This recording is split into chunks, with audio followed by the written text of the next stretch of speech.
নমস্কার বন্ধুরা, welcome to cricket and football hub. তো বন্ধুরা, এই ভিডিওতে তোমাদের মধ্যে বেশ কয়েকটা গুরুত্বপূর্ণ আপডেট নিয়ে আলোচনা করার আছে, সেহেতু ভিডিওটা একটুও না স্কিপ করে তোমাদের পুরোটা দেখার অনুরোধ থাকলো। আর তোমরা যারা আমাদের এই চ্যানেলে প্রথমবার এসেছো তারা কিন্তু অবশ্যই ভিডিওতে লাইক দিয়ে চ্যানেলটা সাবস্ক্রাইব করে রেখো, কারণ তুমি কিন্তু এখানে তোমার প্রিয় দলের সমস্ত রকম খেলার খবর সবার আগে পেয়ে যাবে। তো চলো আর দেরি না করে আজকের ভিডিওর মেন টপিকগুলো নিয়ে আলোচনা শুরু করা যাক। সো ফার্স্ট অফ অল, যদি আইএফএর দ্বারা অনুষ্ঠিত এক নতুন টুর্নামেন্টের বিষয় নিয়ে কথা বলা যায়, তো তোমরা ইতিমধ্যেই অনেকেই জেনে গেছো আইএফএর তরফ থেকে আমাদের বাংলার ফুটবলের কথা মাথায় রেখে তারা এক নতুন টুর্নামেন্ট অনুষ্ঠিত করতে চলেছে। আর এই টুর্নামেন্টের নাম রাখা হয়েছে বেঙ্গল সুপার লিগ। মানে কেরালাতে যেমন কেরালা সুপার লিগ বা গোয়াতে যেমন তাদের নিজস্ব এক টুর্নামেন্ট করে থাকে, তো ঠিক তেমনভাবেই আইএফএর তরফ থেকে বেঙ্গল সুপার লিগ চালু করা হতে চলেছে। তো জেলাভিত্তিক এই ফ্র্যাঞ্চাইজির লিগ চালু হবে কালী পুজোর পর এবং শেষ হবে ডিসেম্বর মাসে। এবং এই লিগের প্রধান স্পন্সর হিসাবে রয়েছে স্রাচি গ্রুপ এবং জি বাংলা। এবং জি বাংলা চ্যানেলেই এই টুর্নামেন্টের সমস্ত ম্যাচগুলি লাইভ টেলিকাস্ট করা হবে। এবং যেমনটা খবর, প্রথম মরশুমে সিদ্ধান্ত নেওয়া হয়েছে 8টা দল নিয়ে প্রথম মরশুমের এই টুর্নামেন্টটা চালু হবে। এবং এই 8টা দলের হোম অ্যান্ড অ্যাওয়ে ভিত্তিতে মোট 61টা ম্যাচ খেলা হবে। এবং এই টুর্নামেন্টে মোট 200-র কাছাকাছি প্লেয়ার খেলবে। আর সবথেকে চমকপ্রদ বিষয় হচ্ছে, খুব সম্ভবত প্রতিটা দলে 3 জন করে বিদেশি প্লেয়ার খেলানোর সিদ্ধান্ত নেওয়া হতে পারে এই টুর্নামেন্টকে আকর্ষণীয় এবং আরও কম্পিটিটিভ করে তোলার জন্য। তো সত্যি যদি এই টুর্নামেন্টটা চালু হয়, তাহলে এটা যে বাংলার ফুটবলের জন্য বড় একটা সুখবর বয়ে নিয়ে আসতে চলেছে সেটা বলাই যায়। কারণ এই টুর্নামেন্টে বাংলার বহু ছেলেরাই কিন্তু সুযোগ পাবে নিজেদের মেলে ধরার মঞ্চ হিসাবে, যার ফলে আখেরে আমাদের বাংলার ফুটবলেরই উন্নতি হবে। তবে সবথেকে বড় চিন্তার বিষয় হচ্ছে এই টুর্নামেন্টের স্পন্সর স্রাচি, যে স্রাচি এই মৌসুমে সিএফএলকেও ইনভেস্ট করছে। আর এই মৌসুমে সিএফএল কতটা আনপ্রফেশনালভাবে অনুষ্ঠিত হচ্ছে সেটা তোমরা সকলেই দেখতে পাচ্ছ। জঘন্য মাঠ থেকে শুরু করে জঘন্য চিকিৎসা ব্যবস্থা এবং টেলিকাস্ট ইস্যু, এর পাশাপাশি আবার আইএফএ তারা আরও আনপ্রফেশনাল। সেক্ষেত্রে শেষ পর্যন্ত গিয়ে এই বেঙ্গল সুপার লিগ কতটা ভালোভাবে অনুষ্ঠিত হবে সেটাই দেখার বিষয় হবে। তবে আমরা আশা করব আইএফএ এবং স্রাচি তারা যৌথভাবে এই টুর্নামেন্টকে সঠিকভাবে পরিচালনা করবে এবং আমাদের বাংলার ফুটবলকে আরও এগিয়ে নিয়ে যেতে সাহায্য করবে। তো বন্ধুরা, তোমরা কারা কারা এই নতুন টুর্নামেন্টের জন্য এক্সাইটেড রয়েছে তারা অবশ্যই নিচে কমেন্ট করে জানিয়ে দিও। তো এবার পরবর্তী আপডেটটা বেরিয়ে আসছে আমাদের জাতীয় দলকে নিয়ে। তো তোমাদের ইতিমধ্যেই জানিয়ে দিয়েছি এআইএফএফ আমাদের জাতীয় দলের জন্য নতুন কোচের খোঁজে নেমে পড়েছে। আর এআইএফএফ এর তরফ থেকে যেমনটা ঘোষণা করা হয়েছে, যে সমস্ত কোচেরা আমাদের জাতীয় দলকে কোচিং করাতে আগ্রহী সেই সমস্ত কোচেরা যেন আবেদন করে। আর এআইএফএফ এর তরফ থেকে এইরকম নোটিফিকেশন পাওয়ার পরেই একাধিক হাই প্রোফাইল কোচেরা আমাদের জাতীয় দলকে কোচিং করানোর জন্য অ্যাপ্লাই করা শুরু করে দিয়েছে।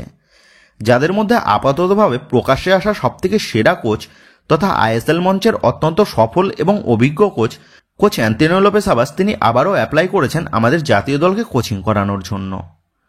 তো তোমরা সকলেই জানো কোচ অ্যান্তোনিও লোপেস আবাস তিনি গতবারেও অ্যাপ্লাই করেছিলেন আমাদের জাতীয় দলের হেড কোচের পদের জন্যে। এবং কোচ অ্যান্তোনিও লোপেস আবাসের সাথে বেশ খানিক দূর কথাবার্তাও এগিয়েছিল এআইএফএফ এর।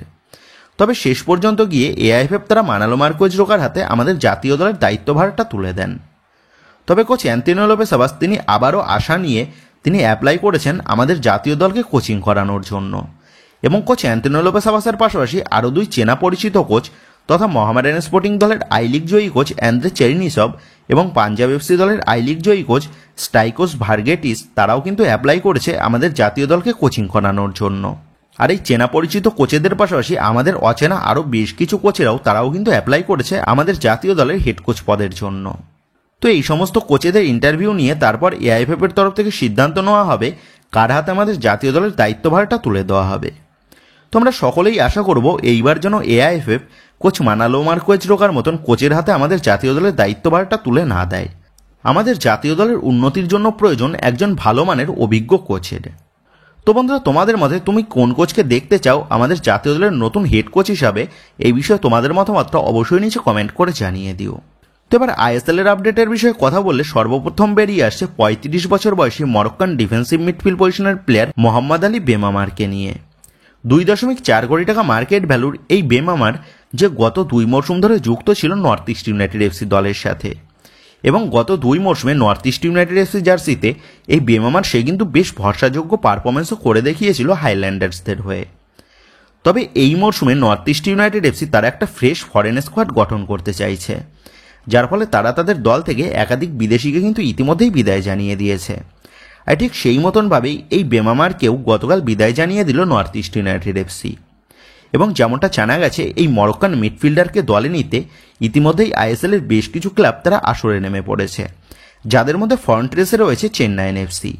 সেহেতু আইএসএল অভিজ্ঞ এই মরক্কান মিডফিল্ডার মোহাম্মদ আলী বেমামারকে আমরা এই মৌসুমে কোন জার্সিতে মাঠে দেখতে পাই সেটাই দেখার বিষয় হবে। তো এবার পরবর্তী আপডেটটা বেরিয়ে আসছে 35 বছর বয়সে স্প্যানিশ সেন্টার ব্যাক পজিশনের প্লেয়ার ওডেই অনা ইন্ডিয়াকে নিয়ে, যে গত 2022-23 মৌসুম থেকে আইএসএলে যুক্ত ছিল। প্রথম মৌসুমে হায়দ্রাবাদ এফসি এবং তারপর এফসি গোয়া দলের জার্সিতে দলের ডিফেন্স লাইনকে সামলাতে দেখা গেছে স্প্যানিশ ডিফেন্ডারকে। তবে অবশেষে এফসি গোয়া দলে 2 মৌসুম কাটানোর পর এফসি গোয়া ম্যানেজমেন্ট তারা কিন্তু তাদের এই স্প্যানিশ ডিফেন্ডারকে বিদায় জানিয়ে দিল। এর পাশাপাশি আবার আইএসএল মঞ্চের আরেক অভিজ্ঞ বিদেশি তথা 36 বছর বয়সী স্প্যানিশ অ্যাটাকিং মিডফিল্ড পজিশনের প্লেয়ার জাভি হার্নান্ডেজ সেও কিন্তু আইএসএল থেকে বিদায় নিয়ে নিল। 2019-20 মরশুম থেকে একটা লম্বা সময় ধরে আইএসএলে এটিকে মোহনবাগান, ওড়িশা এফসি, বেঙ্গালুরু এফসি এবং জামশেদপুর এফসি দলের মিডফিল্ডে দুর্দান্ত ভরসা যোগাতে দেখা গেছে এই জাভি হার্নান্ডেজকে। আইএসএল মঞ্চে 125টা ম্যাচ খেলেছেন এই জাভি হার্নান্ডেজ, যেখানে 30টা গোল এবং 25টা অ্যাসিস্ট রয়েছে এই জাভি হার্নান্ডেজের খাতায়। এক কথায় বলা চলে আইএসএল মঞ্চে অত্যন্ত অভিজ্ঞ এবং সফল একজন মিডফিল্ডার হচ্ছেন এই জাভি হার্নান্ডেজ। তবে আইএসএল মঞ্চে এত মরশুম কাটিয়ে অবশেষে আইএসএলকে বিদায় জানিয়ে দিলেন এই স্প্যানিশ মিডিয়া। এবং আইএসএলকে বিদায় জানিয়ে এই জাভি হার্নান্ডেজ তিনি এই মরশুমে যোগ দিলেন স্প্যানিশ 4th টায়ার লিগে। তো এই জাভি হার্নান্ডেজকে দলে নেওয়ার জন্য আইএসএলের বেশ কিছু ক্লাব তারা কিন্তু ইন্টারেস্টেড ছিল। তবে জাভি হার্নান্ডেজ তার পরিবারের কাছাকাছি থাকার জন্য তিনি ভারতীয় ক্লাব ফুটবল থেকে বিদায় নিয়ে নিলেন। তো আমাদের সকলের তরফ থেকে এই জাভি হার্নান্ডেজকে অনেক শুভকামনা রইল তার পরবর্তী ফুটবল জীবনের জন্য। তো এবার নেক্সট আপডেটটা বেরিয়ে আসছে ব্ল্যাক প্যান্থার্স তথা বাংলার আরেক প্রধান মোহামেডান স্পোর্টিংকে নিয়ে। আইএসএলের অভিষেক মরশুম থেকেই ইনভেস্টর গোষ্ঠীর সাথে ঠিক মতন বোঝাপড়া হয়ে উঠছিল না মোহামেডান স্পোর্টিং কর্মকর্তাদের, যার ফলে এই মৌসুমে আর মোহামেডান স্পোর্টিংয়ে ইনভেস্টমেন্ট করবে না জানিয়ে দিয়েছিলেন স্রাচি এবং বাংকার হিল, যার ফলে রীতিমতন ফাইন্যান্সিয়াল প্রবলেমের মধ্যে পড়ে যায় মোহামেডান স্পোর্টিং কর্মকর্তারা, যার জন্য একাধিক প্লেয়ারের বকেয়াও মেটাতে ব্যর্থ হন মোহামেডান স্পোর্টিং। আর সেই কারণেই ফিফার তরফ থেকে গত বেশ কিছুদিন আগে একটা ট্রান্সফার ব্যানের সম্মুখীন হতে হয় মোহামেডান স্পোর্টিংকে।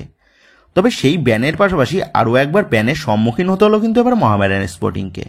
আর এই 2 ব্যানের ফলে স্বদেশি এবং বিদেশি উভয় প্লেয়ারদের ক্ষেত্রেই ব্যান খেতে হয়েছে কিন্তু মোহামেডান স্পোর্টিং ক্লাবকে, যেখানে ইতিমধ্যেই আইএসএলের সমস্ত ম্যানেজমেন্টগুলি নিজেদের দল গঠন করতে ব্যস্ত, সেখানে দাঁড়িয়ে 2টো ব্যানের সম্মুখীন হতে হলো মোহামেডান স্পোর্টিংকে। আর মোহামেডান স্পোর্টিংয়ের এই সংকটের মূল কারণ হচ্ছে তাদের কর্মকর্তাদের গদির মায়ের ত্যাগটা না করতে পারা। তারা যদি ইনভেস্টর গোষ্ঠীর সাথে মানিয়ে গুছিয়ে নিতে পারত মোহনবাগান বা ইস্টবেঙ্গলের মতন, তাহলে আজ কিন্তু এই সমস্যার মধ্যে পড়তে হতো না মোহামেডান স্পোর্টিংকে। সেহেতু এই ব্যান কাটিয়ে মোহামেডান স্পোর্টিং তারা এই মৌসুমে আইএসএল একটা শক্তিশালী দল গঠন করে মাঠে নামতে পারে নাকি, সেই দিকেই আমাদের সকলের নজর থাকবে। তো এবার পরবর্তী আপডেটটা বেরিয়ে আসছে মোহনবাগানকে নিয়ে। তবে পরবর্তী আপডেটগুলো নিয়ে কথা বলার আগে তোমাদের কাছে একটাই অনুরোধ থাকলো, তোমরা যারা আমাদের এই ভিডিওটা দেখছো কিন্তু এখনো পর্যন্ত আমাদের এই ভিডিওতে একটাও লাইক করোনি বা লাইক করতে ভুলে গেছো, তারা অবশ্যই এই ভিডিওতে একটা লাইক করে আমাদের মোটিভেশনটাকে আরও বাড়িয়ে তুলো। আর যারা আমাদের এই চ্যানেলে প্রথমবার এসেছো তারা রোজ এইরকম লেটেস্ট আপডেটগুলো সবার আগে জানার জন্য যারা এখনো পর্যন্ত আমাদের চ্যানেলটাকে সাবস্ক্রাইব করোনি বা সাবস্ক্রাইব করতে ভুলে গেছো, তারা অবশ্যই আর দেরি না করে আমাদের এই চ্যানেলটাকে সাবস্ক্রাইব করে নিও। তো যাই হোক, মোহনবাগানকে নিয়ে সর্বপ্রথম যে আপডেটটা বেরিয়ে আসছে সেটা হচ্ছে সিএফএল নিয়ে। প্রথম ম্যাচ হারের পর সিএফএল এ দুর্দান্তভাবে কামব্যাক করেছে মোহনবাগান দল, সেটা তোমরা দেখতে পাচ্ছ। ইতিমধ্যেই মোহনবাগানের সিএফএল স্কোয়াডে বেশ কিছু প্লেয়ার তারা নজরকাড়া পারফরমেন্স করে মোহনবাগানের সিএফএল এর দলকে শক্তিশালী করে তুলেছে।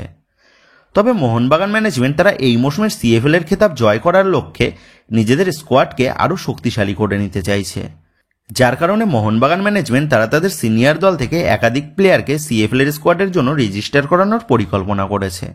তো এর আগেই তোমাদের জানিয়ে দিয়েছি মোহনবাগান দলের 2 তরুণ তারকা প্লেয়ার তথা দীপেন্দু বিশ্বাস এবং সুহেল আহমেদ ভাট, এই দুজনকেই সিএফএল এর স্কোয়াডে রেজিস্টার করাতে পারে মোহনবাগান ম্যানেজমেন্ট।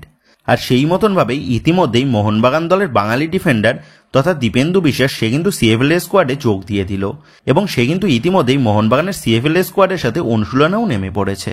তবে এই দীপেন্দুর পাশাপাশি সুহেল আহমেদ ভাট এবং মোহনবাগান দলের নতুন সাইনিং তথা কিয়ান নাসিরিকেও সিএফএল এর স্কোয়াডে রেজিস্টার করাতে চলেছে মোহনবাগান ম্যানেজমেন্ট। এবং যেমনটা খবর, সুহেল আহমেদ ভাট এবং কিয়ান নাসিরি তারা দুজনেই আগামী 2-3 দিনের মধ্যে মোহনবাগানের সিএফএল এর অনুশীলনে যোগ দিয়ে দেবে। তবে সবথেকে সারপ্রাইজিং বিষয়টা হচ্ছে, যেমনটা এমবিএফটির তরফ থেকে দাবি করা হয়েছে, মোহনবাগান দলের অত্যন্ত সেরা এবং তারকা ভারতীয় মিডফিল্ডার তথা গ্লেন মার্টিন্সকেও নাকি সিএফএল এর স্কোয়াডে রেজিস্টার করাতে চলেছে মোহনবাগান ম্যানেজমেন্ট, যেটা সত্যিই অবাক করার মতন একটা আপডেট। কারণ গত মৌসুমে মোহনবাগান জার্সিতে তেমন একটা সুযোগ না পেয়ে মোস্ট অফ দ্য টাইম বেঞ্চে বসেই কিন্তু কাটাতে হয়েছে এই গ্লেন মার্টিন্সকে, যার ফলে যেমনটা মনে করা হয়েছিল গ্লেন মার্টিন্সকে এই মৌসুমে ছেড়ে দিতে পারে মোহনবাগান ম্যানেজমেন্ট এবং গ্লেন মার্টিন্সকে আবারও এফসি গোয়া দলে রিটার্ন পাঠানো হতে পারে।